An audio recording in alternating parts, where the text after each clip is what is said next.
Dans le but d'apporter encore plus de valeur dans notre chaîne, aujourd'hui on a décidé de vous parler de notre arrivée aux États-Unis.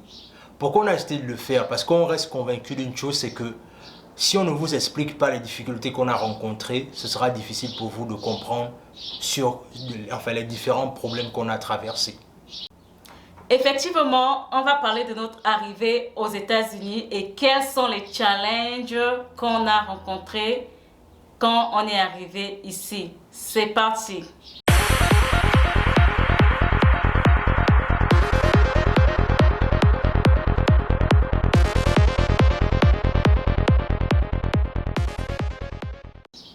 Salut les amis, moi c'est Warren. Moi c'est Asiana. Et ici vous êtes sur notre chaîne. Et si on en parlait? Alors cette chaîne a pour but de parler de famille, de motivation et de business, notamment dans la communauté noire. C'est la raison pour laquelle on a décidé de vous partager notre contenu, mais également de vous aider à réussir si vous décidez d'arriver aux États-Unis ou encore si vous êtes en Afrique, parce qu'on reste convaincu d'une chose, c'est que la communauté africaine, notamment noire, a besoin d'aller plus loin et elle en a les capacités. Deux choses à faire avant de continuer dans la vidéo. C'est s'abonner à la chaîne. Active la cloche pour ne manquer aucune de nos vidéos. Quand tu actives la cloche, tu seras notifié en premier quand nous sommes en ligne. Et surtout, n'oublie pas de nous suivre dans les réseaux sociaux à travers Facebook et va liker la page afin que nous puissions faire grandir cette communauté ensemble. Alors, aujourd'hui, et si on en parlait? Et si on en parlait, Asiana? Aujourd'hui, on a décidé de parler de notre arrivée aux États-Unis. Bien sûr. Ben écoute, sans plus tarder et sans plus également vous faire attendre trop longtemps, on est parti. Alors, Asiana, comment a été ton avenue aux États-Unis en fait? En fait, je ne m'attendais pas à venir aux États-Unis. J'ai joué à la loterie américaine qu'on appelle encore la Divi Lottery. Et c'est ça qui m'a emmené aux États-Unis. Et toi, Warren? Ben écoute, moi j'ai été étudiant international, c'est-à-dire qu'après le bac, il y a mon oncle qui était ici aux États-Unis, notamment dans le Nebraska. Et une fois, lorsqu'il est arrivé au pays, il a décidé de rentrer avec sa famille. Et c'était pratiquement la même période à laquelle on a eu le bac avec mon cousin. Et c'est là où il nous a proposé les États-Unis en fait. Et c'est comme ça qu'on a décidé de lancer cette aventure. Concernant les démarches qui m'ont mené aux États-Unis, et je vais parler ici dans le compte de la Divi Lottery parce que c'est la loterie américaine qui m'a mené aux États-Unis. Donc, après avoir gagné, j'étais en contact avec le département d'État américain. J'avais les documents à faire, j'avais les dossiers à faire, j'avais les visites médicales à faire. Donc, la démarche n'a pas été facile. C'était une longue démarche en tout cas, mais ça s'est bien terminé. Et de ton côté, Warren? Ben écoute, notamment en qualité d'étudiant international, les démarches ne sont pas les mêmes. C'est-à-dire, nous, ce qu'on fait, c'est bien ce qu'on a fait, c'est que avec mon oncle, on a fait une demande, on s'est inscrit dans une école et l'école m'a envoyé en fait ce qu'on appelle le I-20. Le I-20 qui est en fait ce qu'on appelle en France la préinscription en France, c'est la préinscription dans une université. Et c'est comme ça qu'on a fait les démarches avec l'école. Autant pour moi, et ensuite on est arrivé et c'est comme ça que j'ai pu arriver aux États-Unis. En fait, à la base, comme disent le bon anglais, c'est que je suis arrivé en qualité d'étudiant international avec toutes les difficultés que ça rencontre, mais bon, on aura l'occasion de venir en long et en large, right? Oui. Voilà. Alors, dis-moi, c'est vrai que tu es arrivé aux États-Unis,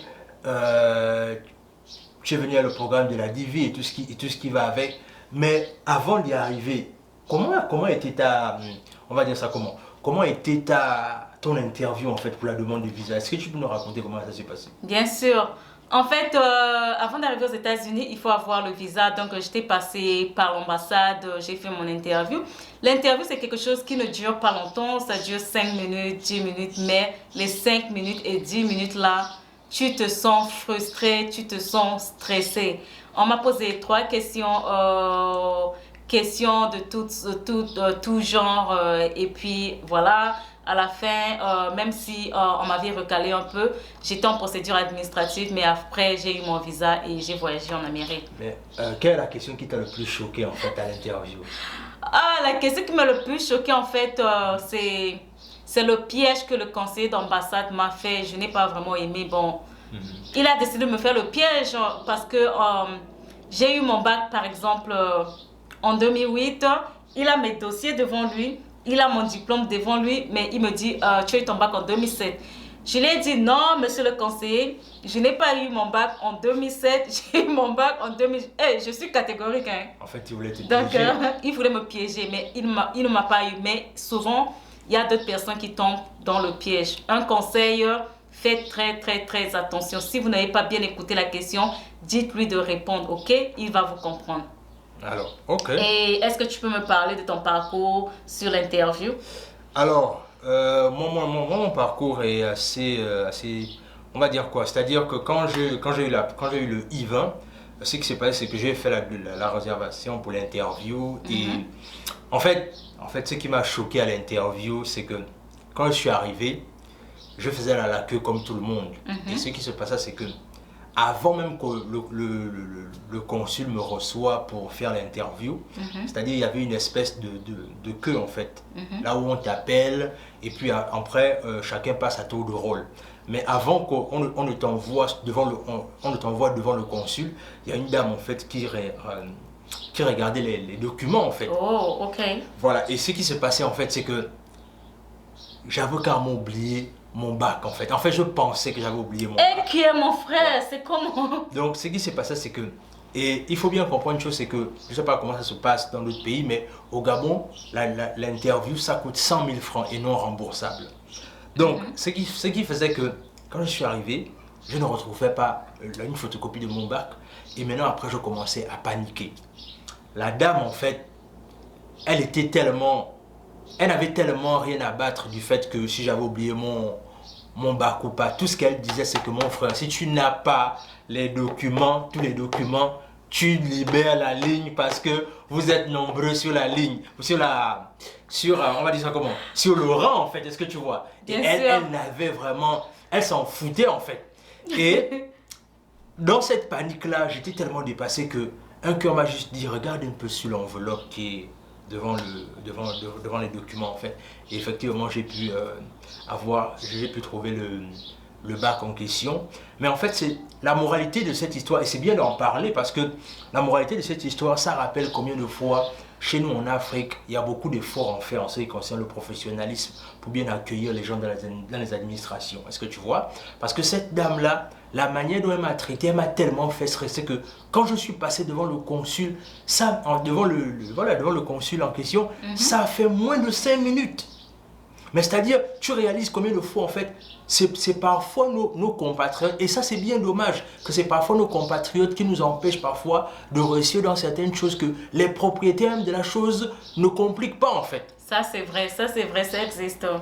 Donc, c'était un peu ça, cette aventure-là, rocambolesque et très, très, très terrible, en fait, que je tenais à vous partager. Alors, peux-tu clairement nous décrire ton arrivée aux États-Unis, c'est-à-dire une fois que tu es quitté d'Afrique, tu as pris l'avion et tu es arrivé aux États-Unis, qu'est-ce qui t'a le plus frappé à ton arrivée en fait? En fait, je peux dire la personne qui devait m'accueillir aux États-Unis, c'est une amie de la famille. Ce qui fait que on connaissait sa famille, on la connaît elle-même parce qu'elle a fait un tour au pays, je l'ai vue. Donc ce qui faisait que c'était pas quelqu'un de nouveau pour moi, ok? Et dans ma tête c'était ok, je pars, c'est elle, je l'ai déjà vue, donc il n'y a rien peut-être qui va changer là ou bien qui va attirer mon attention. Donc j'ai eu le visa, j'ai pris l'avion, j'ai voyagé. Je suis arrivée à l'aéroport de Washington, qu'on appelle Dallas, Washington. Quelque chose de nouveau, c'était en fait, elle est venue m'attendre, mais tu sais, non seulement tu connais pas le pays, tu es nouveau, ok, écoutez bien, on vous donne là, ce sont les réalités et c'est une moralité, ok. Tu arrives dans un pays, tu connais personne et un pays anglophone, donc la personne qui doit te recevoir est dehors. Bon, imagine, il parle que l'anglais à l'intérieur là-bas. Quand tu sors de l'aéroport, ok, tu dois aller tu dois passer d'abord par les agents douaniers là. Ils vont vérifier ton passeport, ils vont te poser les questions. Et puis après, il faut aller prendre tes bagages. Imagine tout ça là tout seul. Parce que la personne là ne va pas entrer jusqu'à l'intérieur pour te faire tout ça, ok? J'étais vraiment stressée. Les agents de douane là me posaient les questions. Tu comptes faire quoi? Je leur disais, oh, j'ai envie de devenir infirmier. Ils me disaient, oh, c'est bien, donc tu veux soigner les gens. J'ai dit, ok. Donc, ils m'ont demandé si on venait ici, tu es passé, tu as voyagé dans un pays terroriste. J'ai dit non, en tout cas, les choses comme ça. Et puis après, d'abord, j'avais peur de l'anglais, ok?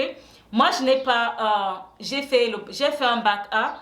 Et j'étais bon élève en anglais, ok? Je ne fouillais pas les cours d'anglais. Je ne suis pas comme les scientifiques qui disaient je n'irai pas en Angleterre, ok? Donc, c'était juste en fait leur manière de parler, quoi, bien écouter. Et puis après, pour aller retrouver mes bagages, oh mon Dieu! Quand je suis venue, le papa de ma tata qui devait me prendre a envoyé de la nourriture. Vous savez que la nourriture, tu dois déclarer, ok? Mais les personnes voyagent toujours avec de la nourriture avec eux sans déclarer. C'est grave, ok? Donc, ce qui fait que d'abord, pour chercher les bagages, je ne sais pas quel endroit. L'aéroport est grand et il parle anglais et je suis nouvelle. En tout cas, je suivais le guide. Et je vous parle de ce sac-là parce que c'est le sac-là qui m'a retardé à l'intérieur de l'aéroport. J'ai retrouvé ma valise, mais je n'ai pas retrouvé le sac-là pendant au moins 30 minutes. Je ne sais pas là où c'était passé. Et à la fin, j'ai retrouvé le sac. Voilà encore un autre problème, ok? Quand vers la sortie, il y a deux rangs. Il y a le rang des Américains. Il y a le rang des citizens et le rang des non-citizens. Donc, le rang des gens, des Américains et les rangs des gens qui ne sont pas Américains. Tout ça, je vais savoir comment. Je pose seulement les questions, je demande quel rang je dois me mettre. Et puis, à la fin, vers la sortie, là, tu vois, tout le monde qui attend sa famille, ils sont là.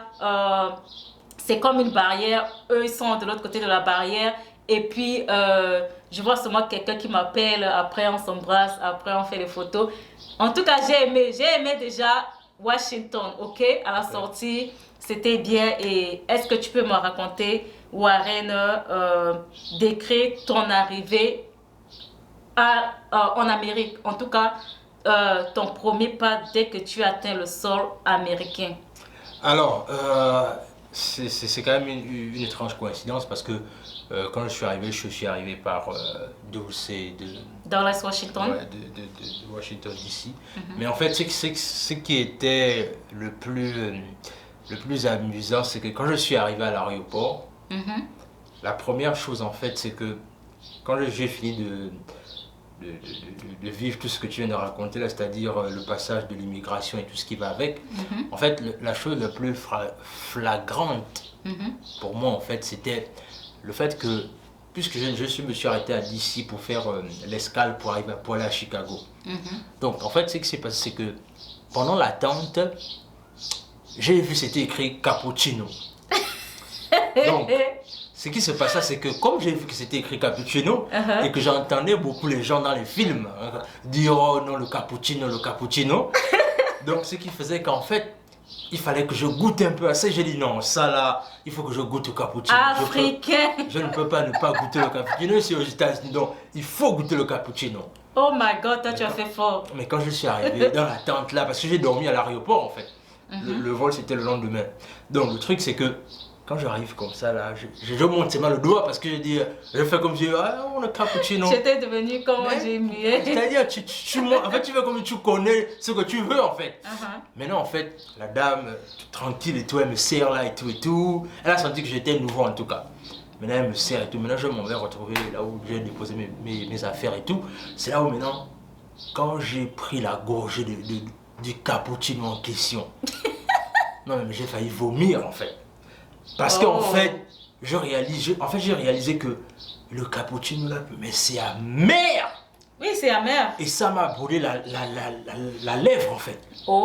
Donc en fait, c'était tellement drôle et tellement enrichissant parce que en fait c'est le parcours atypique en fait de celui qui vient d'arriver aux États-Unis en fait, tu vois, dans le sens là où il a tellement vu des choses dans les films que du coup il veut directement tester cela et puis c'est comme ça qu'après j'ai dormi à la Faut pas trop voir les films hein, comme Warren. Ouais, on a été motivé par les films qu'on a regardés, donc du coup on se disait voilà, Et c'est comme ça que je me suis boulé la langue à peine arrivé, à peine avoir posé les pieds aux États-Unis. Ok, quelle a été, comment a été ta première année de langue en Amérique?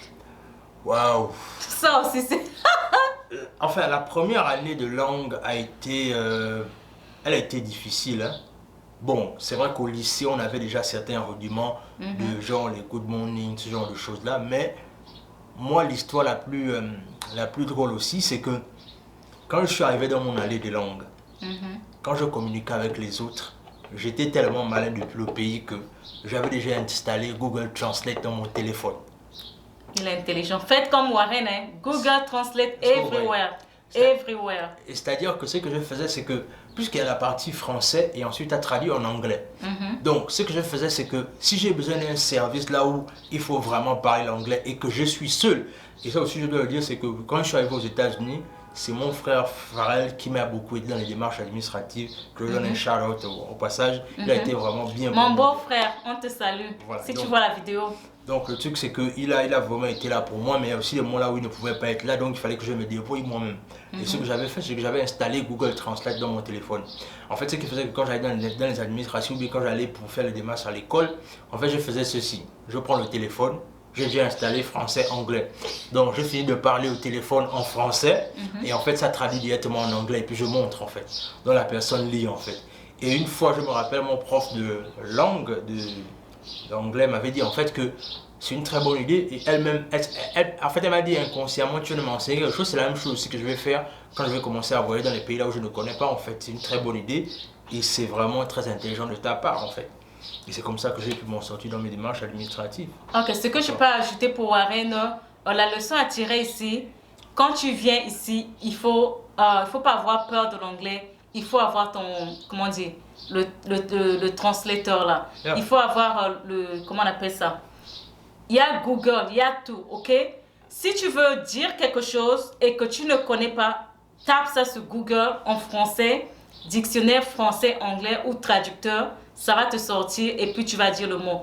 Parce que tu n'auras pas toujours quelqu'un pour t'aider, ok? Ça, c'est la leçon à tirer. La personne pour t'aider n'aura pas tout le temps, chaque jour de t'aider. Google est ton ami, ok? Dès que tu arrives et déjà cette traduction-là, tu veux quelque chose, tu veux dire la mangue, va sur Google, tape mangue en anglais, on va te dire mango, ok? Alors, comment a été la première année de langue pour toi? Comme j'ai toujours dit, moi avec l'anglais, c'est une histoire qui a commencé depuis le pays. Donc moi, j'étais toujours là, j'aimais l'anglais et j'ai fait série A et je faisais mes classes d'anglais, ok? Donc, ce qui se faisait que moi, je parle mon anglais puisque à 2 mois aux États-Unis, j'ai trouvé mon travail. Comment j'ai fait? Je suis allée en ligne, j'ai appliqué le travail et je suis allée travailler. Je parlais quel anglais? Mon petit anglais que j'ai ramené de l'Afrique. Mais le secret, c'est le traducteur. Le traducteur, là, c'est Google, ok? Tout ce que vous voulez, c'est Google. N'attendez rien de personne, ok? Tout à fait. Alors, pour finir, comment fut le choc des cultures? C'est-à-dire, tu revenais d'Afrique et du jour au lendemain, tu as été exposé à la culture américaine. Comment est-ce que ça a été le choc des cultures en fait? Comment tu as vécu ça? Tant que tu immigres dans un pays, tu vas faire avec les cultures. La première des choses, c'était quand j'ai commencé à faire le roommate. Le roommate, c'est ce qu'on appelle la colocation. Je n'ai jamais fait ça nulle part. C'était vraiment mon choc là-bas parce qu'on louait une maison de 5 filles, chacun avec sa chambre. Parfois, on partageait les douches où il y a un programme chaque semaine, chaque week-end, une personne doit nettoyer. Si moi j'ai nettoyé le dimanche d'aujourd'hui, le dimanche prochain, telle fille va nettoyer et parfois d'autres ne nettoyaient pas, tu vois. Et l'autre problème, l'autre choc, c'était le frigo, ok? On garde tout dans le même frigo. Ça, c'est les choses comme ça que moi, je n'aime pas. Quelque chose que je mange, je vais laisser là, on va utiliser, tu sais pas qui va venir manger, qui va faire... Et il y avait les gens qui mangeaient la nourriture des autres, tu vois? Tu vas faire comment? Et d'autres filles avaient les enfants et les enfants buvaient mon jus. Les enfants buvaient mon jus. Je viens, mon jus était beaucoup comme ça. Là, le jus a dit, je veux faire comment? Je vais taper les enfants là. Donc le choc a été vraiment vivre la vie de roommate. C'est pas vraiment facile. Donc à part ça, on se lie d'amitié, on est là en Amérique, on est des amis américains, ils ont la manière de se comporter, tu as ta manière de te comporter, tu sais là où tu vas. On accepte les gens comme ils sont. D'abord, eux, ils nous ont acceptés dans leur pays, ok? Ils nous ont pas refusé. Alors nous, pourquoi on vient dans leur pays, on va faire comme si ce sont les gens qu'on ne peut pas approcher, qu'on ne peut pas faire ceci, même si on voit souvent ce que les gens racontent. En tout cas, il y a le bon côté, le mauvais côté dans chaque peuple et chaque culture. Je te repose la même question, Warren. Parle-moi, parle-nous du choc culturel que tu as trouvé quand tu es arrivé aux États-Unis. Alors, le choc culturel que j'ai vécu, c'est que déjà, j'étais quelqu'un, j'allais beaucoup dans les rencontres d'étudiants. Et ce qui se passait souvent, c'est que... C'est normal que tu étais étudiant. Moi, j'étais relax, je n'avais pas de problème. Tout à fait, tout à fait. Il fallait que je m'adapte. Également, il fallait aussi que je pratique davantage mon anglais. Et ce qui se passait, c'est que dans le choc des cultures, en fait, c'est que on était arrivé à un niveau là où, quand j'ai échangé avec les autres, il y a ce qu'on appelle, tu ne dois pas toujours dire ce que tu penses. Mais moi, en qualité d'Africain, j'avais toujours ce réflexe-là de dire ce que je pensais. C'est-à-dire, je prends un exemple simple, c'est-à-dire, par exemple, si je dois te dire, par exemple, que je n'aime pas ce que tu m'as fait. Les Américains ou les Blancs en général, peu importe, en tout cas les étrangers, ils ont une manière, il y a une manière à eux de leur dire certaines choses avec beaucoup de tact. Mais toi, quand tu es un Africain, toi, tu connais même pas, en fait, à la base même, tact pour toi, ça n'existe même pas, en fait. Toi, tu dis ça comme si voilà, tu dis ça bien à ton frère et à ta soeur. Et c'est un peu ça qui s'est passé, c'est-à-dire, il y a eu ce choc des cultures-là par rapport au fait qu'il fallait toujours dire ce que tu penses, et puis beaucoup me disaient que oui, mais il faut faire attention, on ne parle pas toujours comme ça. Parce que déjà, tu apprenais à parler l'anglais, et surtout, dire encore ce que tu penses de façon brute, c'est souvent dangereux si les gens ne connaissent pas que toi tu es un étranger en fait. Donc c'était vraiment ça le socle des cultures, c'était apprendre à dealer avec le fait que c'est pas toute vérité qu'on doit dire à l'autre. Parfois aussi il faut faire preuve, pourquoi pas quelque part d'hypocrisie, parce que tu viens d'arriver dans un pays là où tu ne connais pas forcément les cultures pour le moment, mais il faut aussi te protéger en fait. Donc c'était ça aussi le plus grand choc des cultures. Ok, donc voilà.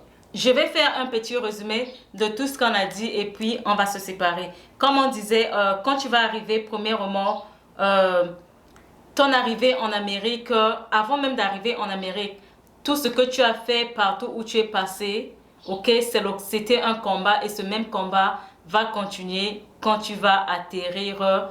Dès que tu vas mettre ton pied au premier aéroport des États-Unis, tu vas toujours continuer ton combat, ok?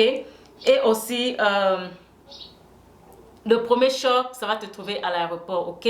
À l'aéroport, avant que tu sortes, rejoindre la personne qui va t'accueillir, tu dois passer par la douane et tu seras seul, ok?